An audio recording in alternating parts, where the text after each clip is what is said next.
اور ایک اور حدیث ہے جو کم از کم صحیح بخاری میں 4 دفعہ ڈیٹیل کے ساتھ آئی ہے. وہ سیدنا ابو بکر کا خطبہ ہے نبی صلی اللہ علیہ وآلہ وسلم کی وفات کے فوراً بعد. خیر رسول اللہ فاختار الرفیق الاعلی من الجنہ.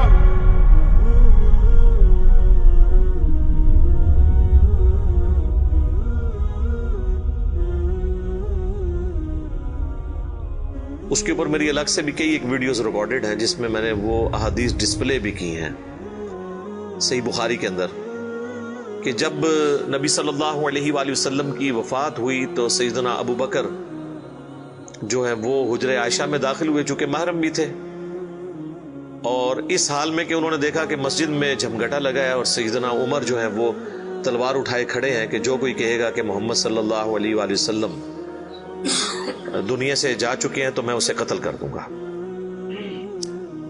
سیدنا ابو بکر حجرہ عائشہ میں داخل ہوئے، اللہ کے نبی صلی اللہ علیہ وآلہ وسلم کے مبارک چہرے سے کفن ہٹایا اور آپ کے ماتھے پر بوسہ دیا اور کہا اے اللہ کے رسول، اللہ تعالیٰ آپ پر 2 موتیں کبھی جمع نہیں کرے گا.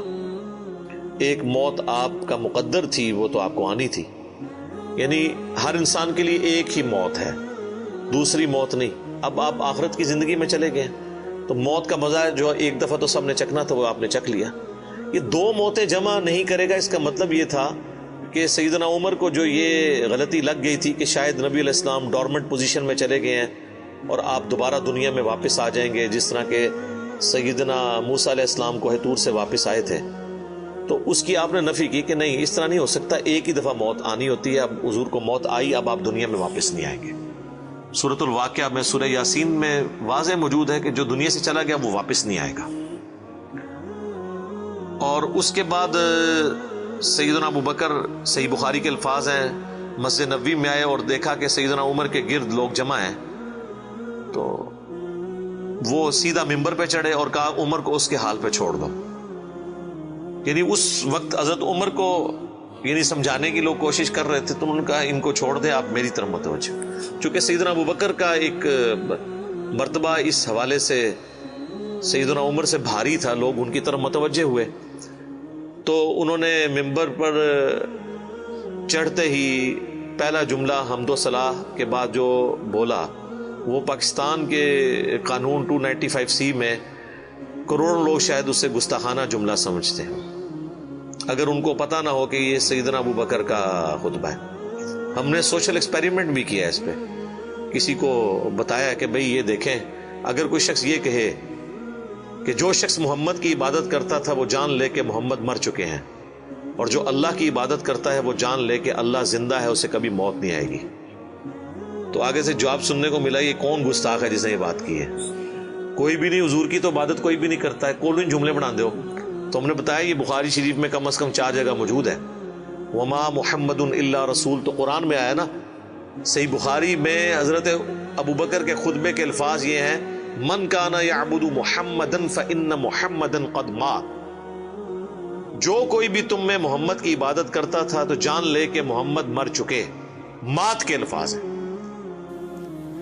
فإنه من كان يعبد محمدا فإن محمدا قد مات. وَمَن يَعْبُدُ اللَّهَ، اور جو کوئی اللہ کی عبادت کرتا ہے یا کرے گا، مضارع کا صیغہ استعمال ہوا ہے. فَإِنَّ اللَّهَ حَيٌّ لَا يَمُوتُ، تو بے شک اللہ تعالیٰ زندہ ہے، اسے کبھی موت نہیں آئے گی. تو یہ خطبہ آپ نے یعنی پڑھا اور پھر اس کی دلیل میں سیدنا ابو بکر نے قرآن کی یہی آیت تلاوت کی، سورہ آل عمران آیت نمبر 144. اور امام بخاری نے کتاب التفسیر چیپٹر جو قرآن کی تفسیر کا لکھا ہے صحیح بخاری کے اندر، اس آیت کو انہوں نے ہیڈنگ بنا کے یہ حضرت ابو بکر کا خطبہ نقل کیا ہے.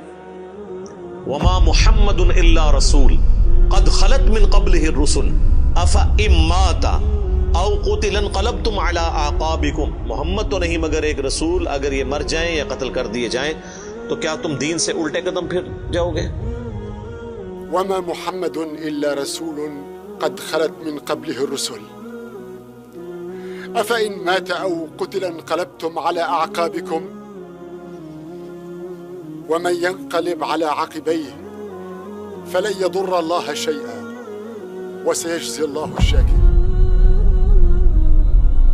اور جو کوئی دین سے الٹے قدم پھرے گا تو اللہ کا کوئی نقصان نہیں کرے گا اور اللہ تعالیٰ ثابت قدم رہنے والوں کو جزا دے گا، جو شاکرین ہوں گے، شکر گزاری کی روش اختیار کرنے والے۔ پھر آپ نے اگلی ایک اور آیت تلاوت کی، سورہ الزمر کی آیت نمبر 30، انک میت و انہم میتون، اے نبی بے شک تمہیں بھی مرنا ہے اور تمہارے مخالفین کو بھی مرنا ہے۔ وہ آیت بھی آپ نے تلاوت کی۔ تو آپ اندازہ کریں کہ یعنی صحابہ کرام جو ہیں وہ اپنی بات کی دلیل میں قرآن سے آیات پیش کیا کرتے تھے۔ وہ کہتے ہیں نا ساڑھے خلاف آیتاں پڑھ دینے جی قرآن تو بھئی قرآن اگر تھوڑے خلاف آیت ہے نا تو تھی مسلمان نہیں ہو، کیونکہ مسلمان تو وہ ہوتا ہے کہ جو قرآن کے مطابق ہو، نہ کہ یہ کہ اس کے عقیدوں کے خلاف قرآن میں آیت آ جائے۔ تو اگر کوئی کہہ رہا ہے ساڑھے خلاف آیتاں پڑھتا ہے تو سمجھ لو کہ پھر تسی تو کافر ہی ہوئے نا، مسلمان کے خلاف تو قرآن کی آیت نہیں پڑھی جا سکتی نا۔ اگر آپ کا وہ عقیدہ ہے تو آپ کے خلاف کہاں سے ہوگی؟ تو صحابہ کرام دیکھیں کہ قرآن سے دلیل پیش کیا کرتے تھے، یعنی وہ اپنی بات کی دلیل بھی قرآن سے پیش کرتے تھے۔ لیکن یہاں پہ ایک بڑی حیران کن چیز ہے جس کو میں نے ہی پوائنٹ آؤٹ کیا ہے، میں نے کہیں پڑھے ہوئے نہیں یہ دیکھا، حالانکہ یہ بہت ضروری تھا کہ اس چیز کو ہائی لائٹ کیا جاتا، کہ حضرت ابو بکر نے ایک فرضی جملہ کیوں بولا؟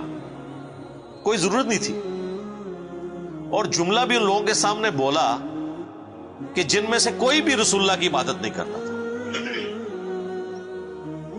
یہ لوگ ہوتے تو یہ ان کو کھڑے ہو کے کہتے بھی تو کی اتنے تقریریں پہ کرنا ہے، کو دروشی پڑھ تو اتنے حضور دی میت ہوتے تو اتنے گستاخانہ آیتاں پڑھ رہے ہیں کہ جی جو محمد کی عبادت کرتا تھا وہ جان لے کے محمد مر چکے ہیں۔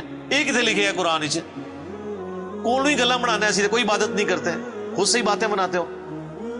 سیدنا ابو بکر نے بیسیکلی امت کو یہ میسج دیا کہ نبی علیہ السلام کی تعلیم یہ ہے کہ آپ کو بت نہیں بنانا، اور اس پہ میں بولا کرتا ہوں کہ یہ محمد رسول اللہ صلی اللہ علیہ وآلہ وسلم کی کامیابی ہے کہ آپ نے ایسی ٹیم اپنے بعد چھوڑی ہے جو ان کی میت پہ ان کے فضائل بیان نہیں کر رہی، توحید بیان کر رہی ہے، کیونکہ ان کو پتا تھا کہ محمد رسول اللہ سے بھی آلموسٹ 500-600 سال پہلے ایک شخصیت دنیا میں گزری جس کے نام پہ دنیا کا سب سے بڑا شرک ہو رہا ہے، عیسیٰ ابن مریم۔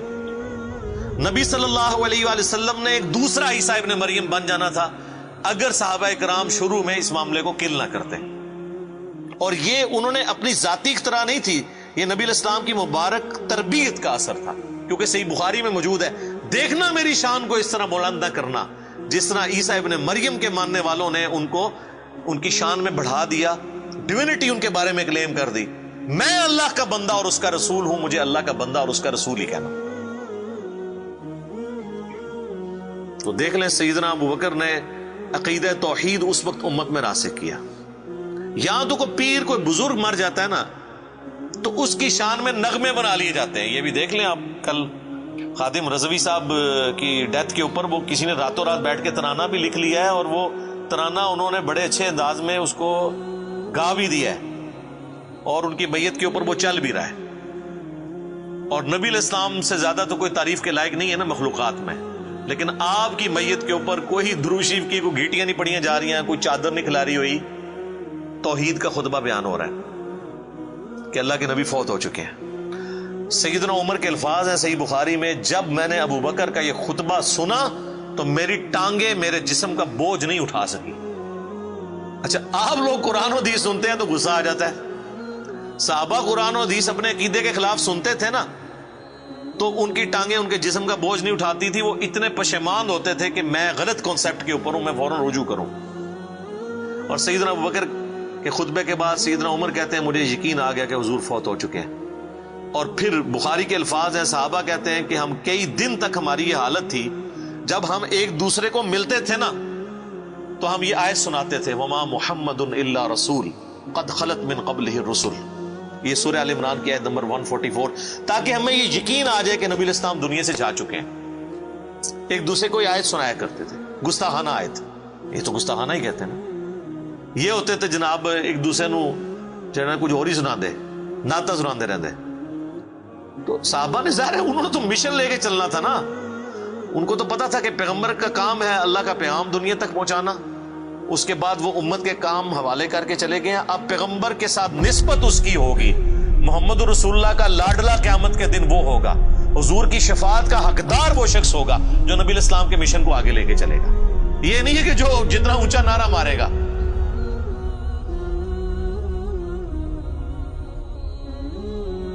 یہ چیز نہیں۔ ہم لوگوں نے تو اس حوالے سے بالکل کانسیپٹ جو ہے نا وہ بدل لیے ہوئے ہیں، چونکہ ہم نے قرآن پڑھا نہیں ہے اس لیے ہمیں اندازہ نہیں ہے کہ قرآن پاک میں نبی صلی اللہ علیہ وآلہ وسلم کا سچا محب اور سچا پیروکار کس شخص کو ڈکلیئر کیا گیا ہے، جو آپ صلی اللہ علیہ وآلہ وسلم کا مددگار ہوگا ان کے دین کے بارے میں۔ یہ بڑی سخت آیت ہے جی، یقین کریں انسان ہل جاتا ہے جتنی بار اسے پڑھتا ہے۔ آیت نمبر ہے 157 اور 158۔ الذين يتبعون الرسول النبي الأمي الذي يجدونه مكتوبا عندهم في التوراة، یعنی اہل ایمان کے بارے میں آ رہا ہے کہ یہ اس نبی کی پیروی کر رہے ہیں، اس نبی امی کی جس کا ذکر یہ لکھا ہوا پاتے ہیں اپنے پاس تورات اور انجیل میں۔ یأمرهم بالمعروف، جو انہیں حکم دیتے ہیں نیکی کا، وینہاہم عن المنکر، اور روکتے ہیں انہیں برائی سے، وَيُحِلُّ لَهُمُ الطَّيِّبَاتِ، اور حلال کرتے ہیں ان کے لیے پاکیزہ چیزیں، وَيُحَرِّمُ عَلَيْهِمُ الْخَبَائِثَ، اور حرام کرتے ہیں خبیث چیزیں، یعنی اللہ کے اذن سے وہ شریعت کا پیغام پہنچاتے ہیں۔ وَيَدَعُ عَنْهُمْ إِصْرَهُمْ وَالْأَغْلَالَ الَّتِي كَانَتْ عَلَيْهِمْ، اور جو بوجھ ان پر پڑ چکے تھے، جو ان کے گلوں میں توق تھے، جو خود ساختہ ایک قسم کی شریعت اڈاپٹ کر لی تھی، وہ ان سے دور کرتے ہیں۔ فَالَّذِينَ آمَنُوا، پس جو ان پر ایمان لائے، بِهِ، اس کے اوپر جو ان کے ساتھ نازل ہوا، وَعَزَّرُوا، اور ان کی عزت کرے، وَنَصَرُوا، اور ان کی مدد کرے، وَاتَّبَعُوا النُّورَ الَّذِي أُنزِلَ مَعَهُ، اور اتباع کرے اس نور کی جو ان کے ساتھ نازل ہوا، یعنی قرآن۔ اولئک هم المفلحون، یہی لوگ ہیں جو کہ فلاح پانے والے ہیں۔ یعنی اللہ تعالیٰ فرما رہا ہے کہ نبی صلی اللہ علیہ وآلہ وسلم کا سچا امتی کون ہے؟ جو کہ ایمان لے کر آئے ان پر، اس کے بعد ان کی عزت کرے۔ یہ تو دونوں آسان کام ہے۔ ایمان بھی لاتے ہیں لوگ، عزت ضرور سے زیادہ کر رہے ہیں۔ ظاہر ہے کہ جب یہ کہیں گے خدا کا پکڑا چھڑائے محمد، محمد کا پکڑا چھڑا کوئی نہیں سکتا، غلوف کر رہے ہیں۔ رسول اللہ کے سامنے یہ کوئی جملہ بول سکتا ہے؟ اللہ جس کو پکڑ لے گا نا، نبی الاسلام اس کو چھڑوائیں گے نہیں، نبی الاسلام چھڑوائیں گے اس کو جس کو چھوڑنے کا اللہ اذن دے گا۔ دھونس کے ساتھ کوئی کسی کو نہیں چھڑوا سکتا۔ شفاعت بالاذن ہے، ہر دفعہ نبی الاسلام جا کے سجدہ کریں گے اور اللہ تعالیٰ اذن عطا فرمائے گا اور مقرر کرے گا تعداد کہ اتنے لوگوں کو جن کا ایمان اس لیول کا ہے اب ان کو نکال لیں، جن کا ایمان اس لیول کا ہے ان کو نکال لیں۔ نبی الاسلام اپنی مرضی سے کچھ نہیں کر سکتے، یہ تو عقیدہ ہی گستاخانہ ہے۔ تو اللہ تعالیٰ ہمارا ایمان لاؤ اس نبی کے اوپر، عزت کرو، وَنَصَرُوا، اور مدد کرو ان کی کاز میں، ان کے مشن میں، وَاتَّبَعُوا النُّورَ الَّذِي أُنزِلَ مَعَهُ، اور اتباع کرو اس نور کی جو ان کے ساتھ نازل ہوا، یعنی قرآن۔ اولئک هم المفلحون، ایسے لوگ ہیں فلاح پانے والے، یہ لوگ فلاح پائیں گے۔ تو فلاح کے لیے صرف ایمان لانا ضروری نہیں ہے، بلکہ رسول اللہ کی مدد بھی کرنی ہے، آپ کی عزت اور تعظیم کے ساتھ آپ کی مدد اور قرآن کی پیروی۔